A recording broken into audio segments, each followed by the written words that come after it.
Resident Evil Village, Returnal, Hitman 3, Ratchet & Clank Rift Apart, Monster Hunter Rise. 2021 has given us scores of recommendable titles and some you should avoid, with plenty of mechanics to master, plus some super enjoyable trophy and achievement lists alongside. At the half point of the year though, which background goals or challenges really gave you a run for your money? I'm Scott from WhatCulture.com, and these are the 8 hardest video game trophies and achievements of 2021 so far. Number 8, ripe for the picking.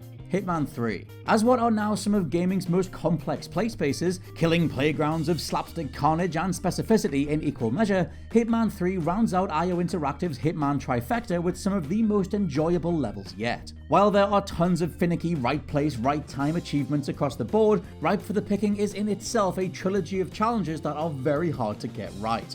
To trigger the trophy, you'll have to kill 3 targets in 3 annoyingly tricky ways. The first is dropping one Tamara Vidal into a grape crusher that happens to be located in full view of a ton of NPCs.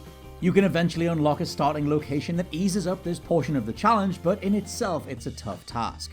Second is getting Don Yates to drink a specific glass of poisoned wine, which is a nightmare to set up, and third is killing both of them at the same time with the same type of lethal gas. The latter requires getting them into the same room and you to be in the right place, with the right item to trigger said gas so that it disperses and actually connects with them at the right time.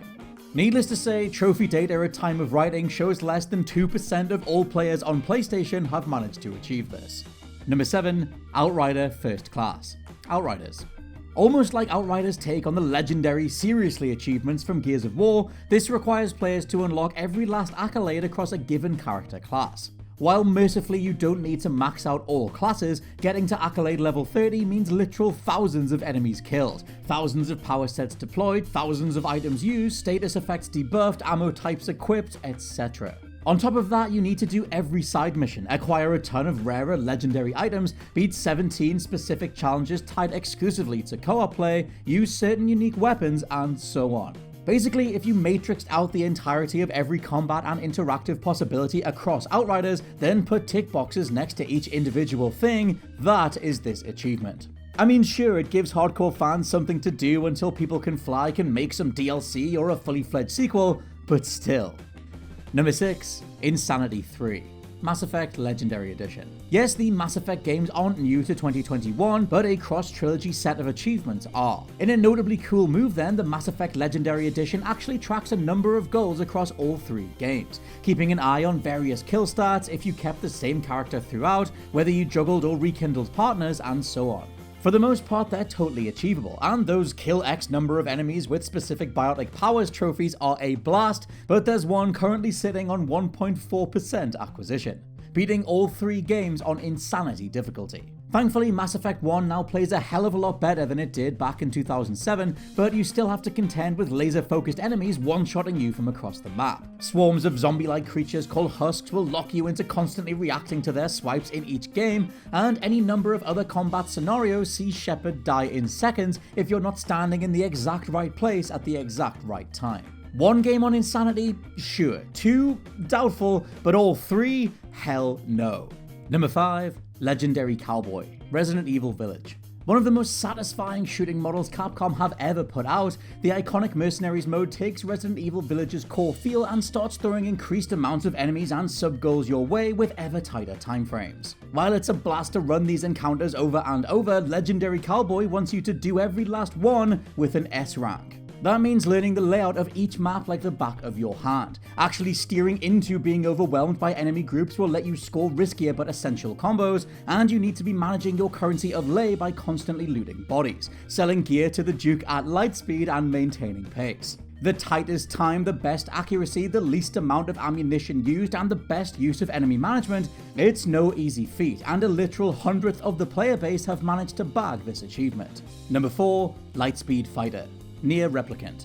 It kinda went under the radar that Nier Automata's prequel got a re-release this year, and not just a reskin either, but a whole new combat model and various tweaks to the game that make it a must-play. With a meaty story that fully kicks in after a few hours, a huge expansive world to drink in, and tons of side missions or combat challenges to take on, you're looking at a 30-hour runtime, even if you're mainlining the majority of what's on offer. Well, how about you take that runtime and half it?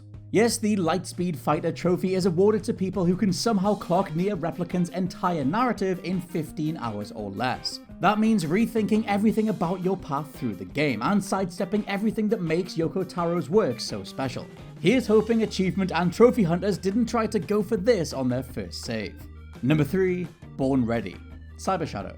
A game coded by one person, on Hunziker, who grew up hacking established games to play with their visuals and AI coding in general, Cyber Shadow is the first release from Yacht Club since the immaculate Shovel Knight and its many years of stellar DLC. While Yacht Club were largely in a publishing role, they did help Hunziker out with advice along the way, producing an action platformer that is pixel perfect in its execution of where to stand, which enemies to attack in which order, and precisely how to progress. Get any one part of that makeup wrong and you're back to the last checkpoint, which is why the idea of finishing without any health or magic upgrades at all is absolute lunacy. Cyber Shadow is every bit that old school grit your teeth and try again style of 2D game, but it's also one of the highlights of 2021.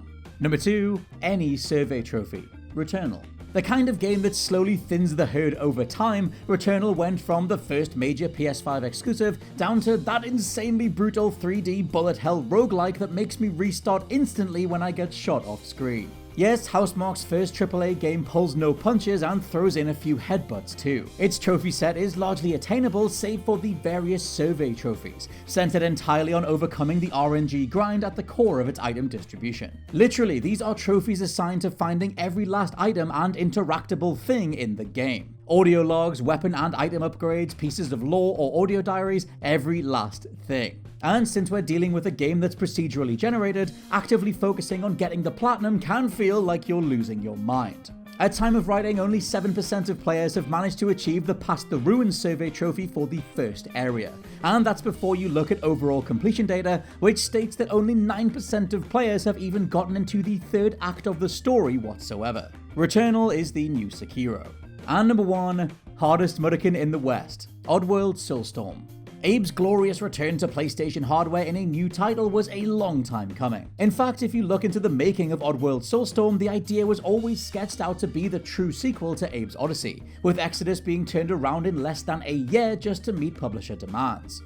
The subsequent burnout on developers Oddworld inhabitants and creative mastermind Lorne Lanning resulted in decades of bouncing between executive overseers, crafting side projects Munch's Odyssey and Stranger's Wrath before Soulstorm finally arrived in 2021. I say all this because you'll need a few decades worth of fortitude to get the game's platinum or go for 100%. Not only can Soulstorm shift its level of challenge on a dime when you realize how many MUDOKONs you left behind despite combing the map, but hardest MUDOKON in the West wants you to beat the whole game without dying. We're talking about a game where standing in the wrong place will see a rogue enemy Slig blast you from across the map, and a notably awkward boss on a train had me dying over 30 times just trying to find a way to attack whatsoever. If you manage to beat Soulstorm without dying, no joke, you might be the most accomplished player of 2021. And those are my picks for the hardest trophies and achievements of 2021 so far. Let me know your own favorites down in the comments below and if there were any others that I missed. Also, please check out the WhatCulture Gaming Podcast. We now have multiple shows going up across the week, including one with me and Josh, one with me and Jules, and the main show on Wednesday. For now, I've been Scott from WhatCulture.com, and I'll catch you soon.